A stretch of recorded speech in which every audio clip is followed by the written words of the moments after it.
lovely students, this is Adya. Welcome back to the channel. आज हम 9th class की chapter 8 को जो कि क्वाड्रिलेटरल्स को हम कर रहे थे, आज हम लेंगे उसका क्वेश्चन नंबर 5। हमारे न्यू एनसीईआरटी के अकॉर्डिंग हमारा क्वेश्चन नंबर 5 क्या कहता है, हम एक बार रीड कर लेते हैं। इस क्वेश्चन में फिगर ऑलरेडी दी हुई है, मैंने फिगर आपके सामने बोर्ड पर बना दी है और क्या क्या क्वेश्चन में दिया है वो भी मैंने गिवन कैटेगरी के अंडर कॉपी कर दिया है और क्या प्रूफ करना है वो भी लिख दिया है, बट फिर भी हम एक बार क्वेश्चन को रीड करेंगे। इन parallelogram ABCD 2 points P and Q are taken on diagonal BD। ABCD एक पैरेललोग्राम है, ये ABCD एक पैरेललोग्राम है, ये BD डायगोनल है और इसके ऊपर P और Q 2 पॉइंट्स लिए गए हैं, ठीक है। Such that DP is equal to BQ, और इस तरह से हमने ये पॉइंट्स लिए हैं ताकि DP यानी कि ये वाला पार्ट DP और ये BQ पार्ट ये आपस में इक्वल है, ये हमें क्वेश्चन में दे रखा है, ठीक है। अब हमें हमें ये प्रूफ करना है कि ये 4-5 पॉइंट्स हमें दिए गए हैं, हमें एक एक करके इनको प्रूफ करना है।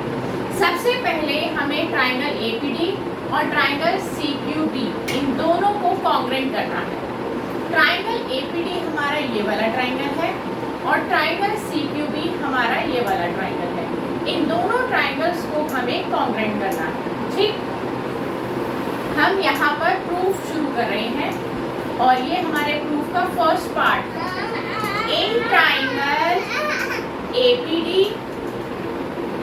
एंड ट्राइंगल CQD, दो ट्राइंगल्स को कॉन्ग्रुएंट करने के लिए हमें एग्जैक्टली 3 इक्वल पेयर्स चाहिए होते हैं। अब वो क्या लेने हैं, ध्यान से देखिए।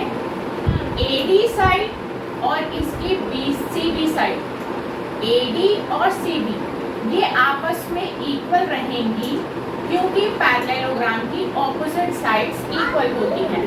तो आप क्या लिखेंगे, opposite sides of a parallelogram.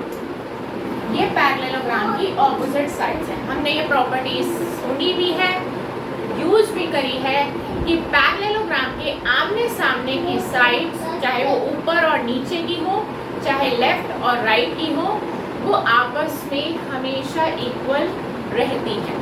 वही प्रॉपर्टी हमने यहाँ इस्तेमाल करी। अब आप देखिए यहाँ पे Z की शेप बन रही है, तो एक ये एंगल बन रहा है 1 जिसको हमने नाम दे दिया है और एक एंगल 2 बन रहा है। ऑपोजिट साइड्स पैरेललोग्राम की पैरेलल भी होती है जिसके कारण ऑल्टरनेट इंटीरियर एंगल्स इक्वल हो जाते हैं। यहाँ देखिए Z की शेप बन रही है और ऑल्टरनेट इंटीरियर एंगल्स इक्वल हो जाएंगे, यानी कि angle 1 is equal to angle 2 और आप लिखेंगे ऑल्टरनेट इंटीरियर एंगल्स, जो कि हमेशा इक्वल ही होते हैं अगर लाइंस पैरेलल हो। और फिलहाल यहाँ पर लाइंस पैरेलल है क्योंकि ये पैरेललोग्राम है। तीसरी और आखिरी पेयरिंग हम क्या लेंगे, आप ध्यान से देखिए कि क्वेश्चन में दे रखा है DP और BQ इक्वल है। DP और BQ, और DP और BQ इसी ट्राइंगल के दो पार्ट्स, कॉरेस्पॉन्डिंग पार्ट्स भी बन रहे हैं, तो इसका रीजन आएगा गिवन।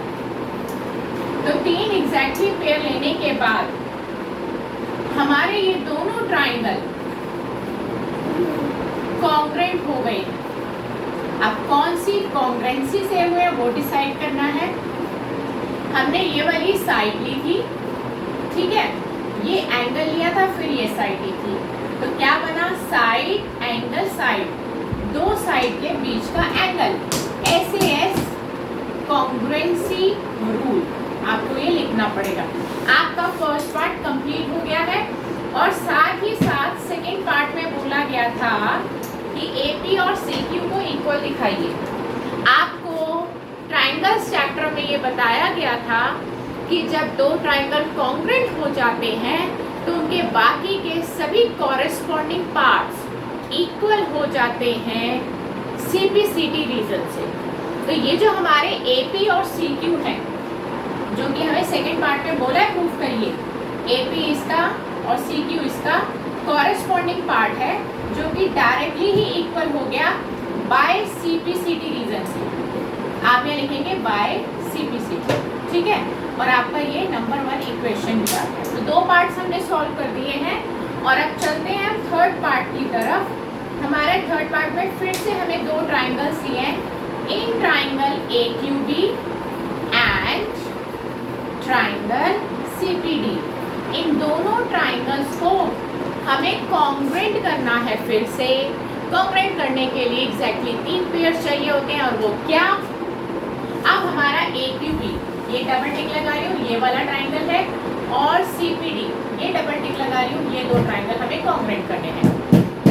सेम सिचुएशन है, बस ट्राइंगल बदल गए हैं। अब हमने लेना है AB और CD, AB एंड CD, ये ऑपोजिट साइड्स रहेंगी पैरेललोग्राम की, वही सेम रीजन रहेगा। Opposite sides of a parallelogram, ठीक है, पैरेललोग्राम की ऑपोजिट साइड्स है ये AB और CD। अब आप देखिए कि यहाँ पर भी एक Z बन रहा है, मैं हाईलाइट कर रही हूँ, ये देखिए मेरा मार्कर चल रहा है और ये एक Z बना रहा है। तो 2 एंगल बन रहे हैं, इसको 3 और इसको आप 4 दे दीजिए। आप यहाँ पे लिखेंगे angle 3 is equal to angle 4, reason भी सेम रहेगा, alternate interior angles, they are always equal when sides are parallel, okay। तीसरा पार्ट फिर से वही घूम के आएगा, जो 2 पार्ट्स हमें 2 पॉइंट्स हमें याद दिया था थर्ड पॉइंट में कि DP और BQ इक्वल है, वही हमें यहाँ पे फिर से यूज करना है। BQ यहाँ पर है, DP यहाँ पर है, तो लिखेंगे क्या? BQ is equal to DP, ये गिवन, इसका रीजन आएगा गिवन। हो गए 3 पेयर, 1 2 3, 3 एग्जैक्टली पेयर्स मिलने के बाद ये ट्राइंगल हमारे कॉन्ग्रुएंट हो गए। AQB कॉन्ग्रुएंसी का सिंबल और दूसरा CPD, लेकिन आपको लिखना पड़ेगा, मेंशन करना पड़ेगा कि आपने कौन सी कॉन्ग्रुएंसी रूल को अपनाया है। देखिए साइड ली थी ये वाली, एंगल लिया फिर साइड ली, तो वही सेम SAS 2 साइड के बीच का एंगल आपने यूज किया था, तो बाय SAS कॉन्ग्रुएंसी रूल, ठीक। और इसी के साथ आपका ये तीसरा पार्ट भी प्रूफ हो गया। और फोर्थ पार्ट में बोला है AQ is equal to CP दिखाइए, तो AQ इसका पार्ट है और CP इसका पार्ट है, तो क्या बना? इसको पहले आप नंबर 2 दे दीजिए बाय CPCD। अब ये भी हमने समझाया था कि जब 2 ट्राइंगल्स कॉन्ग्रुएंट हो जाते हैं तो उनके कॉरेस्पॉन्डिंग पार्ट्स भी इक्वल हो जाते हैं। तो हमारा फोर्थ पार्ट भी साथ ही साथ कंप्लीट हो गया। और अब चलते हैं अपने फिफ्थ पार्ट की तरफ।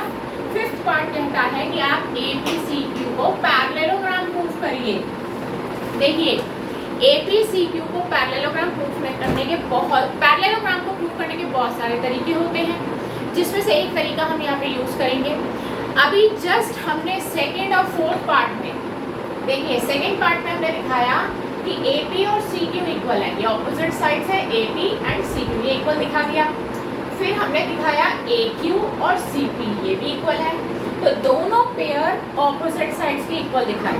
अगर किसी क्वाड्रिलेटरल के दोनों पेयर ऑपोजिट साइड्स के इक्वल शो हो जाए तो हम डायरेक्टली उसको कह देते हैं कि वो एक पैरेललोग्राम है। तो हम यहाँ लिख रहे हैं, रिपीट कर लीजिए बेशक, AB is equal to CQ from 1, ये आपने 1 इक्वेशन से उठाया है, and AQ is equal to CP, ये आपने सेकेंड इक्वेशन से उठाया है, ठीक है। एज क्योंकि बोथ पेयर्स, दोनों pairs of opposite sides are equal, आपने यहाँ दिखा दिया कि दोनों पेयर इक्वल है, देयरफॉर APCQ जो कि एक क्वाड्रिलेटरल बन चुका था वो एक पैरेललोग्राम भी है। थैंक्स प्रूफ, आपके पांचों पार्ट्स यहाँ पर प्रूफ हो गए हैं। तो आपने यहाँ यहाँ पर ये सीखा कि अगर एक क्वाड्रिलेटरल के दोनों पेयर ऑपोजिट साइड्स के इक्वल हो तो आप उसको डायरेक्टली पैरेललोग्राम कह सकते हैं। और पैरेललोग्राम की आपने यहाँ पे दो प्रॉपर्टीज यूज करी कि ऑपोजिट साइड्स इक्वल होती हैं, ऑपोजिट साइड्स पैरेलल भी होती हैं, और ऑल्टरनेट इंटीरियर एंगल्स तभी इक्वल माने जाते हैं जब साइड्स पैरेलल हो। तो आज की क्लास में हमने इस क्वेश्चन नंबर 5 को कंप्लीट किया विद प्रॉपर एक्सप्लेनेशन के साथ। नेक्स्ट क्लास में हम क्वेश्चन नंबर 6 के साथ आपसे फिर मुलाकात करेंगे। Good bye friends.